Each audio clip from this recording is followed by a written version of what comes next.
कहते हैं कुछ शहर कभी बूढ़े नहीं होते, वे बस अपना चेहरा बदलते हैं लेकिन अपनी आत्मा वही रखते हैं। कोलकाता ऐसा ही एक शहर है जहां इतिहास अब भी गलियों में सांस लेता है, जहां समय कभी रुका नहीं, बस धीरे चला। ये वही जगह है जहां भारत ने पहली बार आधुनिकता को महसूस किया, और फिर भी हर मोड़ पर आपको किसी पुराने युग की परछाई दिखेगी। कोलकाता ब्रिटिश साम्राज्य की इंटेलेक्चुअल राजधानी, लेकिन साथ ही एक आध्यात्मिक भूल भुलैया, जहां हर पत्थर, हर दीवार कुछ कहती है। अगर आप सुन सकें, 300 साल पहले यह शहर 3 छोटे गांवों से बना था, सुतानुटी, गोविंदपुर और कालीकाटा।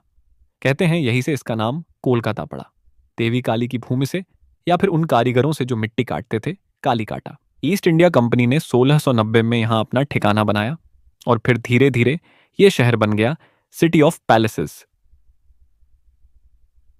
हर गली में यूरोपियन कॉलम्स और बंगाली वेरेंडास का संगम, एक विरोधाभास जो कोलकाता की पहचान है। विक्टोरिया मेमोरियल सिर्फ एक इमारत नहीं, एक साम्राज्य की याद है जो अब खत्म हो चुका है, पर जब आप उसके संगमरमर के गलियारों में चलते हैं तो लगता है जैसे इतिहास अब भी आपकी ओर देख रहा हो। हावड़ा ब्रिज के नीचे बहती हुगली नदी शहर की धड़कन है।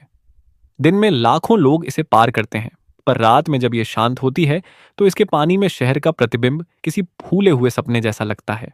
लेकिन कोलकाता को सिर्फ उसकी चमक से मत आंकिए, इसकी असली कहानी उन गलियों में छिपी है जहां अब भी मिट्टी से देवता बनते हैं। कुमारटुली एक ऐसी जगह है जहां कारीगर मिट्टी में जान डालते हैं। यहाँ की हवा में गीली मिट्टी और धूप की मिलीजुली खुशबू है, और हर आंख में एक देवी की झलक।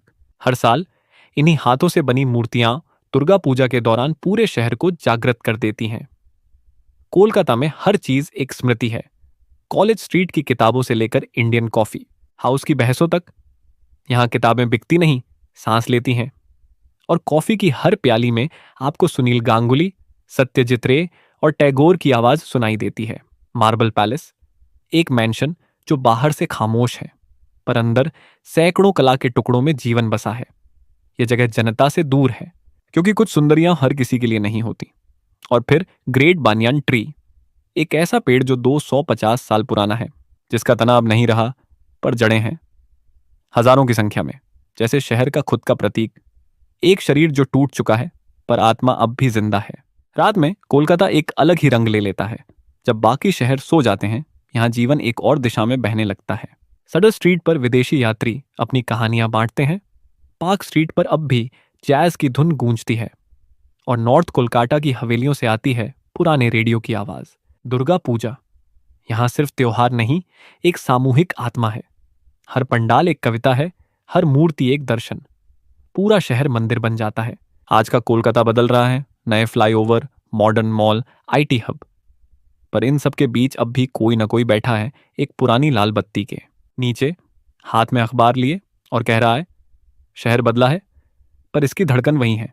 अलीपुरे जू भारत का सबसे पुराना चिड़ियाघर, जहां कभी एक हाथी आदित्य कोलकाता का सितारा था। बिरला प्लानिटारियम, जहां बच्चे पहली बार आसमान को पास से देखते हैं। इंडियन म्यूजियम, देश का सबसे पुराना म्यूजियम, जहां समय खुद एक एग्जिबिट है। और फिर खाना, रोसोगल्ला, संदेश, टेलीभाजा, फिश करी। यहाँ खाना सिर्फ स्वाद नहीं, एक भावना है, क्योंकि कोलकाता सिखाता है कि भूख सिर्फ पेट की नहीं होती, आत्मा की।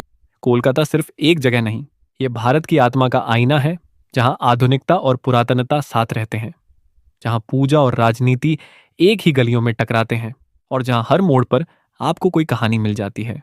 शायद इसलिए जो लोग इसे छोड़कर जाते हैं वे इसे कभी भूल नहीं पाते। कोलकाता सिखाता है कि भूख सिर्फ पेट की नहीं होती, आत्मा की भी होती है, क्योंकि कोलकाता आपको सिर्फ दिखता नहीं, आपके अंदर बस जाता है।